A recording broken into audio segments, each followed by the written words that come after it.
next guest is a very talented musician. He's a 3-time Oscar nominee. He wrote the music for the new film Charlotte's Web. Please welcome Danny Elfman, everybody.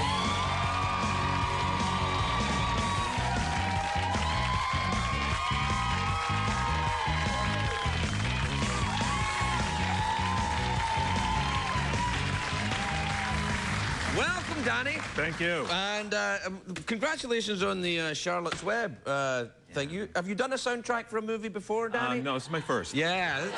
Do you do every single movie in the world now, the soundtrack? Only if they have talking animals. Yeah, I love that. This is about Charlotte's Web. If you don't know the story, it's about a half spider, half pig that goes nuts, right?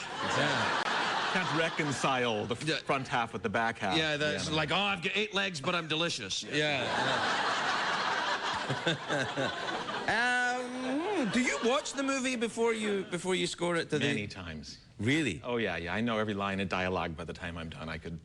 It's running in here all the time. Could you, if I said to you, right, no. Go. No. I've already forgotten. Right. The day I finish, it's gone. Right. Okay. Yeah. But you just sit and you watch and go, oh, right there when the spider pig is going nuts, it'll be bum bum bum bum bum dee dee dee dee dee, and then often. Oh, take it down, yeah. I like that. You know that your brother, Richard, was the person that first gave me a job in the film business? Well, that makes 2 of us. Really? Yeah. Wow. Well, it wasn't the same movie, was it?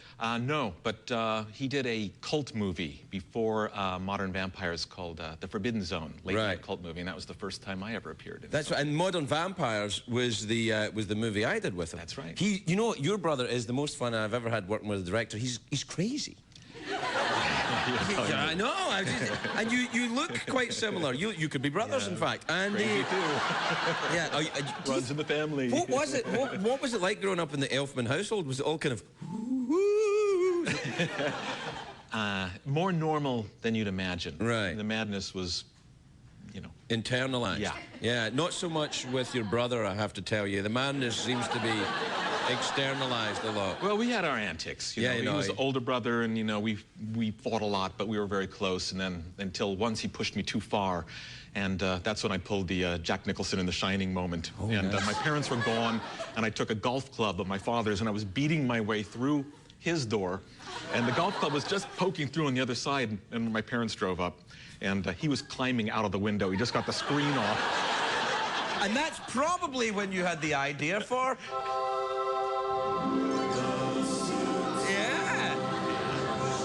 I love that. And there, I was hearing that music and holding the golf club. Yeah. I was going, I don't know what happened. But is that when Matt Groening came to you to do the music for The Simpsons? Had you met him before? Had you? Yeah. In a very peculiar circumstances. He was a critic for a Los Angeles newspaper, and I was in a band, Oingo Boingo. Yes, and he came and reviewed a show quite negatively. And that wasn't the problem. I loved bad reviews. The problem was... Oh, you love this job, then, I tell you. Get your own talk show, Junior. You'll be in Clover forever. Well, something's got to fuel us. Yeah, sure. So he admitted in his review that he showed up drunk only for the last 2 encores. So I wrote a furious letter back saying, at least you have to sit through half the show if you're going to write a review. That was the end of it. And then years later, I see this cartoon strip called Life in Hell, and I begrudgingly became a fan of it. I said, this is the guy. He's the jerk who wrote that thing. I said, but he's really funny.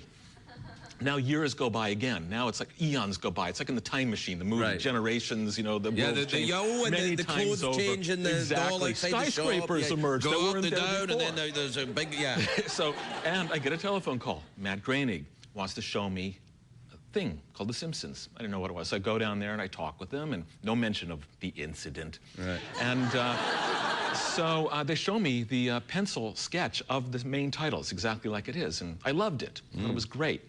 And I say, I would love to do it. And he said, great, and we're all talking. And then as I'm leaving, he meets me at the door and we shake hands, and is so, do you remember? I said, yeah. And he goes, water under the bridge. And you've never talked about it since? Nah. Wow. That's great. And Oingo Boingo I was living in Britain at the time. Oingo Boingo were huge in America, right? But they never really left America. No, we were afraid they wouldn't let us back in. Right. Didn't it start outside of America, though? Didn't it start in Paris or something? Well, in a manner of speaking, my brother, Richard, who your Oh, I remember your brother. He got me, he was a conga drummer in a musical theatrical troupe in Paris called the Grand Magic Circus. I went to visit him on my world travels of 18-year-old. And I just picked up a fiddle and I was practicing, and the director heard me and hired me to tour with the Grand Magic Circus. So my first performing was with my brother playing fiddle with this 23-member avant-garde troupe. Yeah, you got to whittle that down a bit if you want to make any money. I know. Yeah.